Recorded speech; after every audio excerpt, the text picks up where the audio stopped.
अस्सलाम वालेकुम नाज़रीन, मैं हूं मंसूर अली खान। अपने यूट्यूब चैनल के ऊपर आपको खुशामदीद कहूँगा। सबसे पहले आपसे दरख्वास्त के चैनल को सब्सक्राइब करना मत भूलिएगा और बेल आइकन ज़रूर प्रेस कीजिएगा। नाज़रीन, मुख्तलिफ खबरें हैं जो आज आपके साथ शेयर करनी है। दो सीनियर एंकर पर्सनस हैं, एक तो उन्होंने चंद नए इंकशाफात किए हैं, ज़रा उसके ऊपर भी कॉमेंट करेंगे। हैं तो मेरे सीनियर्स, लेकिन मैं बड़े बाइज़्ज़त और इज़्ज़त व एहतराम के दायरे के अंदर रहते हुए जो है मैं कॉमेंट करूँगा। एक तो उसके ऊपर बात करेंगे। इसके अलावा चंद और ख़बरें भी हैं। डोनाल्ड लू कौन है जनाब? डोनाल्ड लू जो है वो असिस्टेंट सेक्रेटरी है अमेरिका का, जिसके ऊपर इमरान खान साहब ने इल्ज़ाम लगाया था कि जनाब इन्होंने जो है वो मुबैना साजिश जो है वो उसके पीछे ये है और इसने हमें तड़ियाँ लगाई हैं, पाकिस्तान को तड़ियाँ लगाई हैं। एक तो उसके बारे में बात करेंगे। इसके अलावा हमज़ा शहबाज ने आज जो है वो 100 यूनिट से कम जिन लोगों के बिजली के बिल हैं उनके बिल जो है वो उनको मुफ्त बिजली देने का जो है वो ऐलान किया है। ज़रा मैं उसके भी इन्स एंड आउट्स आपको बताऊंगा कि एक्चुअली इसके पीछे कहानी क्या है। लेकिन उससे पहले एक जो खबर सामने आई है, उस खबर के मुताबिक जी सरकारी अराजी पर कब्जे और सरकारी ख़जाने को 20 करोड़ का नुकसान पहुँचाने का इल्ज़ाम। एंटी करप्शन ने इमरान खान की अहलिया बुशरा बीबी के भाई अहमद मुश्तबा को तहकीकात के लिए तलब कर लिया। सो बुशरा बीबी की एक तो मुबैना ऑडियो पहले सामने आई और अब जो है उनके भाई को तहकीकात के लिए तलब कर लिया गया है। अहमद मुश्तबा पर अपने फ्रंट मैन ताहिर ज़हूर के ज़रिए गैर कानूनी तौर पर सरकारी मार्केट की ज़मीन लीज़ पर देने का इल्ज़ाम है।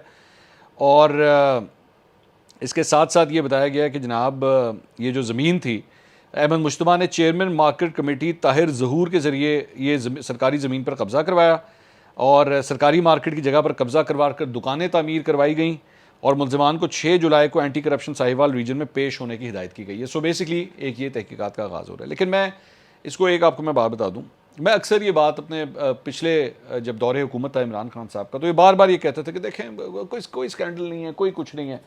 तो मैं हमेशा ये बात कहता था कि भाई इंतज़ार फरमाइए, थोड़ा सा वेट करें, ज़रा हुकूमत तो बदलने दें। जब हुकूमत बदलती है ना, तो फिर वो जो मेंढक कीड़े मकोड़े जो हर जगह छुपे होते थे ना कोने खुदरों में, आपको अक्सर औकात आपको पता होगा कि आप एकदम छत की तरफ निगाह दौड़ाते हैं तो आपको एकदम चिपकली नजर आती है। तो पहला सवाल होता है वो ये कहाँ से आ गई? तो ये बेसिकली ये वही छिपकलियाँ होती हैं जो एक दौरे हुकूमत में छुपी होती हैं। जब दौरे हुकूमत तब्दील होता है, एक नई पार्टी आती है, तो वो टक करके जो है वो आपको सामने नजर आ जाती है, ये कहाँ से आ गई।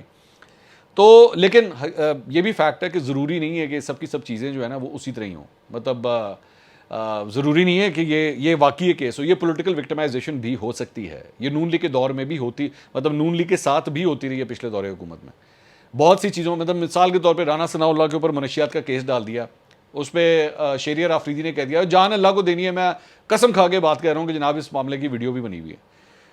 बुशरा बीबी की मुबैना ऑडियो सामने आ गई, वो राना सनाउल्लाह वाली वीडियो आज तक सामने नहीं आई कि भाई वो 15 किलो हीरोइन जो है वो किधर थी, वो नहीं आई सामने।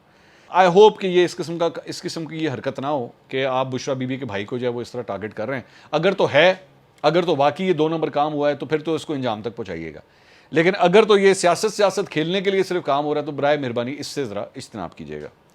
अच्छा, बाय द वे मैंने आपको कहा था 2 एंकर्स हैं, 2 नहीं है 3 है। मैं आज 3 एंकर्स के बारे में बात करने जा रहा हूँ थोड़ी देर के बाद। अच्छा, उसके बाद एक खबर आई है जी, हम अब वो ज़रा हमज़ा शहबाज के उस पर आ जाएँ। हमज़ा शहबाज ने जी सूबे में पिछले 6 माह से 100 यूनिट इस्तेमाल करने वालों को मुफ्त बिजली फराहम करने का ऐलान किया है। उजाला प्रोग्राम के तहत अवाम को सोलर पैनल भी देंगे। इस पे जो है वो पाकिस्तान तहरीक इंसाफ ने एतराज़ किया है। सब्तैन खान ने और मियां असलम इकबाल ने प्रेस कॉन्फ्रेंस की। सब्तैन खान जो है वो अपोजिशन लीडर हैं, उन्होंने ये कहा कि जनाब ये एक किस्म की धांधली है और सुप्रीम कोर्ट ऑफ पाकिस्तान ने इनको कहा था कि जी किसी किस्म की आपने जो है वो चीज़ें बाहर इस किस्म की जो स्कीमें हैं ये अनाउंस नहीं करनी, मनसूबे अनाउंस नहीं करने, तो ये भी जो है वो एक किस्म की धांधली हो रही है। अच्छा, अब इशू ये है कि पहली बात तो ये कि ये जो फॉर्मूला जो अनाउंस किया गया है हमज़ा शहबाज की जानिब से, ये पूरे पंजाब के लिए, ये सिर्फ 20 हलकों के लिए नहीं है, पूरे पंजाब के लिए। एक बात। दूसरी बात ये, मैं एक वाक़या आपके साथ शेयर करता हूं तो उससे आपको आइडिया होगा कि लोगों का माइंडसेट क्या होता है इस किस्म की स्कीमों से मुतल्लिक। NA-75 डस्का, जहाँ पे बड़ा कांटे का मुकाबला हुआ था, पाकिस्तान तहरीक इंसाफ के लोग जो हैं वो पहले धांधली करते हुए पकड़े गए थे, उसका रिजल्ट ओवरटर्न हुआ था और उसके बाद दोबारा इलेक्शन हुए थे तो नून लीग वहाँ से जीत गई थी। पाकिस्तान तहरीक इंसाफ की हुकूमत थी, उन्होंने वहाँ पे ना सड़कें बनाना शुरू कर दी इलेक्शन से पहले कि ताकि वोट छोट वगैरह जो है वो हासिल किए जा सकें।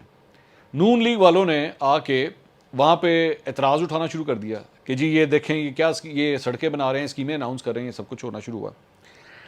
वहाँ पे जो मुकामी लोग थे वो नून लीग को पड़ गए। उन्होंने कहा भाईजान आपको क्या तकलीफ है, अगर हमारा कोई काम हो रहा है इलेक्शन के बहाने ही चले, हमारी कोई सड़क बन रही है, हमारा कोई सिविल का काम हो रहा है, हमारी नालियां पक्की हो रही हैं, यहाँ पे लाइटें लग रही हैं या दीगर हमारे गैस आ रही है, ये सारे मसाइल हल हो रहे हैं, आपको क्या प्रॉब्लम है। तो नून लीग वालों को बैकफुट पे जाना पड़ा। बैकफुट पे इसलिए जाना पड़ा क्योंकि उनको पता था कि यार ये हम इन्हीं लोगों से तो हमने वोट लेना है, इन लोगों के साथ हम इनके अगेंस्ट किस तरह खड़े हो जाएं, नहीं हो सकता। तो यहाँ पे मेरा सिर्फ कहने का मकसद ये है कि आज इस महंगाई के दौर के अंदर जब लोग परेशान हैं, जगह जगह से लोग अपने पैसे सेव कर रहे हैं, आप यकीन कीजिए मैं कई लोगों को जानता हूं जिन्होंने गर्मी की छुट्टियों के अंदर अपने छुट्टियों के प्रोग्राम्स कैंसिल कर दिए क्योंकि उन्होंने कहा यार ट्रांसपोर्ट बहुत महंगी हो गई है, पेट्रोल डीजल बहुत महंगा हो गया, हम नहीं कर सकते। ईद के ऊपर, ये जो ईद आ रही है अभी, ईद उल अज़हा आ रही है, मैंने बहुत से ऐसे लोगों को जानता हूं जो अपने गांव नहीं जा रहे कि यार ये पैसे भी बचाओ किसी तरह। लोग परेशान हैं, बहुत परेशान हैं। और जब आप उनको ये इस तरह का भी रिलीफ देंगे, और 100 यूनिट से कम अगर किसी का बिजली का बिल आ रहा है फॉर एग्जांपल, तो आप सोच लीजिए कि वो कितना गरीब होगा, कितना मुतवस्सित तबके से ताल्लुक़ रखता होगा। अगर उसको बैठे बिठाए एक रिलीफ मिल जाएगा तो इसमें क्या बुराई है, ठीक है। लेकिन ऑब्वियसली पाकिस्तान तहरीक, मैं ये नहीं कहूँगा कि पाकिस्तान तहरीक इंसाफ इस पर एतराज़ ना करें, आप करें, बिल्कुल करें, जाएँ सुप्रीम कोर्ट, इस मामले को ले जाएँ वहाँ पर। लेकिन वो जो गरीब आदमी है ना, उसको इस बहाने एक रिलीफ मिल रहा था। और इन्होंने जो एक चालाकी की है नून लीग वालों ने, उन्होंने कहा जी इसका इतलाक अगस्त से होगा, अगस्त से स्टार्ट होगा, इलेक्शंस हैं 17 जुलाई को, काम स्टार्ट होगा अगस्त से, तो ताकि ये इनको ये भी ना कह सके कि जनाब आपने इन इलेक्शंस के लिए किया है। लेकिन लोगों के दिमागों के अंदर ये बात डाल दी है आपने कि लो जी अगस्त से जो है ना ये काम शुरू होने वाला है। एनीवेज, अच्छा जी आगे चलते हैं। एक इसके अलावा आज एक और जो डेवलपमेंट हुई है, मिफ्ता इस्माइल साहब जो वज़ीर ख़जाना है, अब जो 3 एंकर्स हैं मैं ज़रा उनके बारे में बात करने लगा हूँ। वो हैं जी, मिफ्ता इस्माइल साहब ने एक ट्वीट की है आज। उन्होंने कहा कि जी I have been reading with some amusement all the tweets and stories about IMF programme being postponed और delayed due to some anti corruption law, there is no truth to it, the IMF programme is on track. ये इन्होंने basically tweet किया। अब ये basically इसके अंदर global village space जो एक इदारा है उसकी ये खबर थी कि जनाब IMF प्रोग्राम जो है वो पोस्टपोन कर दिया गया है। तो ये मिफ्ता इस्माइल साहब ने उसकी नफ़ी, उसकी तरदीद जो है वो इन्होंने ट्वीट की। अब यहाँ पे मेरा पॉइंट है कि पहली बात तो ये कि मुल्क का वज़ीर ख़जाना जो है वो आपकी ख़बर को कह रहा है कि आपकी ख़बर गलत है। ये इदारा कौन सा है? ये डॉक्टर मुईद पीरज़ादा साहब का है। डॉक्टर मुईद पीरज़ादा ये रन करते हैं ये ग्लोबल विलेज स्पेस जो है। अब इस मौके के ऊपर जब आपको कौड़ी कौड़ी की ज़रूरत है, एक एक पाई की ज़रूरत है, और आप इस किस्म की खबर दे दें कि जी IMF प्रोग्राम जो है वो डिले हो गया, आपको इसके रिप्रिकॉशंस का पता है, इससे क्या फ़र्क पड़ेगा, इससे स्टॉक मार्केट के ऊपर क्या फ़र्क पड़ेगा, इससे पूरी बिज़नेस कम्युनिटी के ऊपर क्या फ़र्क पड़ेगा, और मुल्क के वज़ीर ख़जाना को आके ये कहना पड़ रहा है कि जनाब आपकी ये खबर गलत है। तो बराए मेहरबानी खबर अगर आपकी दुरुस्त है, चैलेंज करें वज़ीर ख़जाना को, रखें उसके सामने डॉक्यूमेंट्स और कहें जी ये हमारी खबर है, हमारी खबर दुरुस्त है, ऐसी कोई बात नहीं है। वरना बराए मेहरबानी इस तरह की खबरों से ज़रा इज्तनाब कीजिए, इससे बिला वजह का एक पैनिक फैलता है। मैं अभी भी यही कहूँगा कि मैं अभी भी डॉक्टर मुईद पीरज़ादा के लिए मार्जिन छोड़ना चाहूँगा कि अगर उनकी खबर दुरुस्त है, stand with it, absolutely stand with it. बेशक वज़ीर ख़जाना इसकी, और ज़्यादा मतलब कई दफ़ा पॉलिटिशियंस इसको डिनाई करते हैं, but you stand with it. लेकिन अगर नहीं है तो बराए मेहरबानी इस चीज़ का इज्तनाब करें, and I hope you issue an apology कि ये खबर जो है वो गलत थी। एक बात। अच्छा जी, इसके अलावा एक और जो खबर आई है वो भी एक एंकर पर्सन के हवाले से है। कामरान खान साहब ने जनाब एक ट्वीट किया है। उन्होंने कहा है कि जी IK Imran Khan might want to continue on course for revolution of sorts. Real politics suggests that he limits his fight to political parties only, remove key institutions, particularly army, from the list of foes. National interest also served through this move. Khan साहब, time to mend fences, please. ये इमरान खान साहब को इन्होंने तजवीज़ दी है। अच्छा, सबसे पहली बात तो ये कि मुझे ये नहीं समझ आती कि कामरान खान साहब क्यों तजवीज़ें दे रहे हैं इमरान खान साहब को। क्या ये किसी सहाफ़ी का काम है कि वो सियासतदान को बताए कि जनाब आपने क्या काम करना है? That's none of your business. आपका कोई ताल्लुक नहीं है। आप मामलात के ऊपर कमेंट कर सकते हैं, आप मामलात के ऊपर जो है वो रोशनी डाल सकते हैं, लेकिन किसी सियासी रहनुमा को आप तजवीज़ें किस चक्कर में दे रहे हैं? और दूसरी, अगर आपने देनी भी है, अगर आपका दिल इतना करीब आ गया है इमरान खान साहब के, तो उनको फ़ोन करके दे दें। कामरान खान साहब के पास तो डायरेक्ट नंबर है इमरान खान साहब का, उनको डायरेक्ट फ़ोन करके दे दें कि जनाब मैं आपको ये कहना चाहता हूँ। एक बात। दूसरी बात ये कि एक जगह बैठ के आप इमरान खान साहब की इतनी तारीफ़ें करते हैं, ओ जी इस्लामाबाद का जी तारीखी जलसा, इस्लामाबाद की तारीख का सबसे बड़ा जलसा, और क्या ज़बरदस्त क्राउड आ रहा है और ये आ रहा है वो आ रहा है, मतलब ये इस किस्म के जैसे कहते हैं ना, थोड़ा जा लिफ्ट, वो अदनान समी का वो गाना था ना, थोड़ी सी तो लिफ्ट करा दे, तो ये बेसिकली वही है, थोड़ी सी तो लिफ्ट करा दे। तो अगर ये हो रहा है तो इमरान खान साहब आपकी बात क्यों सुनेंगे भाई? वो क्यों कहेंगे कि जनाब अच्छा ठीक है कामरान खान साहब आपने चूंकि कहा है ना तो मैं अब ये करूँगा? वो कहेगा भाई मैं जो सौदा बेच रहा हूँ मार्केट में वो बिक रहा है, मेरे सौदे की वजह से लोग आ रहे हैं, तो एक जगह आप उनको अप्रिशिएट भी कर रहे हैं कि जी इतना बंदा आ रहा है, दूसरी जगह बैठ के आप उनको मना भी कर रहे हैं कि मत करें। और माजरत के साथ ये सौदा कोई अभी नहीं बेचना शुरू किया उन्होंने, ये सौदा 28 मार्च से बिक रहा है, जब से वो गद्दारी के फतवे लोगों के ऊपर लगाना शुरू किए हैं, जिससे कोई भी नहीं बचा हुआ, जिससे ना सियासतदान बचा है, ना सहाफ़ी बचा है, ना जनरल बचा है, ना जज बचा है, कोई भी नहीं बचा। वो जो कासिम सूरी का जो वाकया था, जब सुप्रीम कोर्ट ने एक्शन लिया और उसके बाद सुप्रीम कोर्ट ने फैसला दिया, चीफ जस्टिस सुप्रीम कोर्ट के साथ क्या कुछ हुआ, उमर अता बंदयाल के हवाले से चीफ जस्टिस उमर अता बंदयाल और उनकी फैमिली को लेके क्या क्या कुछ नहीं किया गया सोशल मीडिया के ऊपर।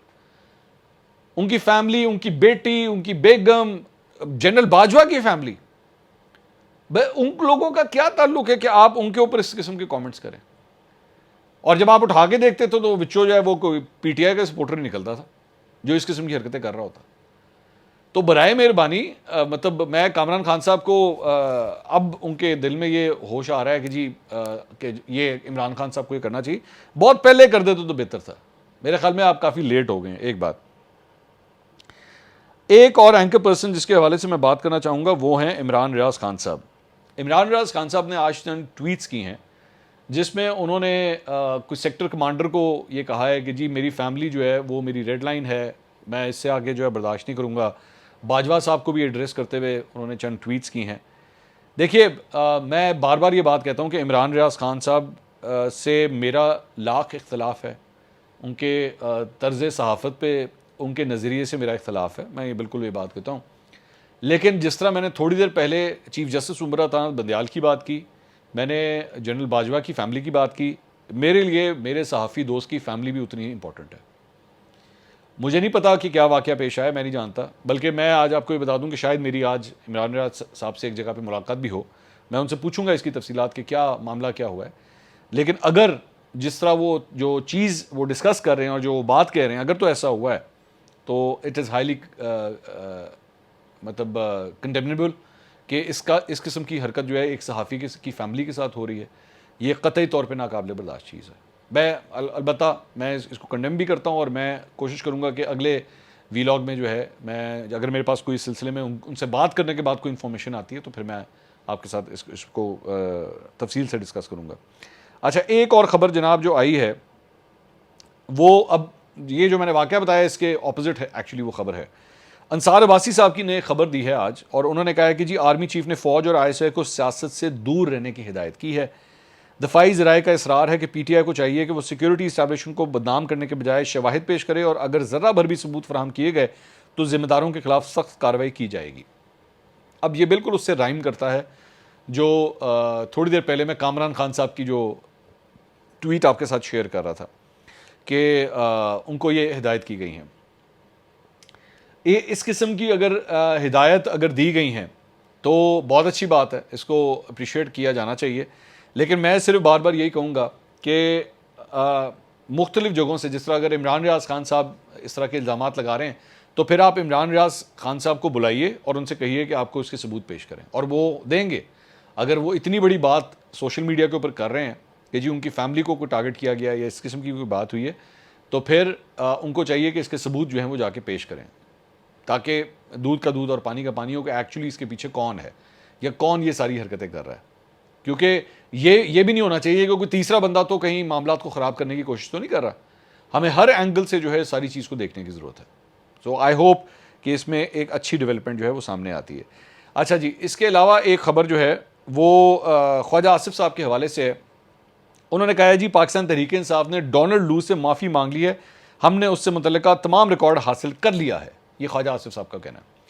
अब मैं इसको किस तरह देखता हूँ, मैं ये समझता हूँ कि इमरान खान साहब से बहुत बेवकूफ़ियाँ हुई हैं, लेकिन मैं उम्मीद करता हूँ कि ऐसी बेवकूफ़ी उन्होंने नहीं की होगी कि डोनाल्ड लू से जो है वो इस किस्म का कोई पैगाम जो है वो कोई भिजवाया होगा। वैसे ये खबर, इस तरह की खबर जो है जियो ऑलरेडी दे चुका है। उन्होंने कहा था कि जी पाकिस्तान तहरीक-ए-इंसाफ के जो इंटरनेशनल चैप्टर के पता नहीं कोई ऑफिस होल्डर हैं, उन्होंने ये पैगाम जो है वो डोनाल्ड लू को भिजवाया है कि जी जो हो चुका है चलें उसे भूल जाएं, आगे चलते हैं। लेकिन पाकिस्तान तहरीक-ए-इंसाफ ने इसको डिनाई किया है कि नहीं जी ऐसा तो ये गलत खबर है और ऐसा हो नहीं सकता। तो अगर ऐसी बात है कि ये गलत खबर है और ऐसा हो नहीं सकता, तो बेसिकली ये कहानी इस वक्त क्या है, हिज वर्ड अगेंस्ट हिज, ये वो वाली सिचुएशन है। तो मैं नहीं जानता कि इसमें से सच्चाई क्या है, लेकिन मैं उम्मीद करता हूँ, मैं सिर्फ ये कह सकता हूँ कि मैं उम्मीद करता हूँ कि इमरान खान साहब ने बेवकूफ़ी नहीं की होगी, क्योंकि अगर उन्होंने ऐसी कोई बेवकूफ़ी की है तो ये पूरा नैरेटिव जो बिल्ड किया है ना, उसमें इतनी सी एक सुई जाके लगेगी और सारी हवा निकल जानी है उस पूरे नैरेटिव में से, अगर इस सिलसिले में ख्वाजा आसिफ वाकई कोई सबूत सामने ले आए तो। लेट्स सी, अगले व्लॉग में दोबारा मुलाकात होगी। अल्लाह हाफिज़।